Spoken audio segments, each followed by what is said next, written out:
In long documents like this one, I sometimes have trouble finding a specific word or phrase that I know is in there somewhere.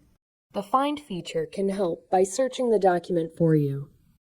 Click the Find command on the ribbon, then type the word or phrase you're looking for. The results will show up in the left pane and will also be highlighted in yellow. You can use the arrows here to jump to each instance of the word. If it's a word that appears multiple times, you can scroll through a list of the results.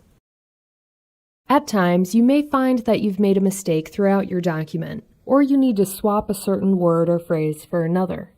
For that, you can use the Replace command instead.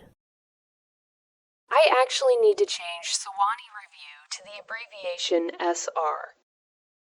Now, when you're ready, click Find Next in the dialog box. Then click Replace. Replace All can save you even more time by changing every instance in the document automatically. When it comes to using Replace All, though, it's important to remember that it could find matches you didn't anticipate and might not want to actually change. Generally speaking, you don't want to use Replace All because it doesn't give you the option of skipping anything you don't want to change. So you should only use this option if you're absolutely sure that it won't replace anything you didn't intend it to. Now that you know how to use Find and Replace, you can put this time-saving technique to work in your Word documents.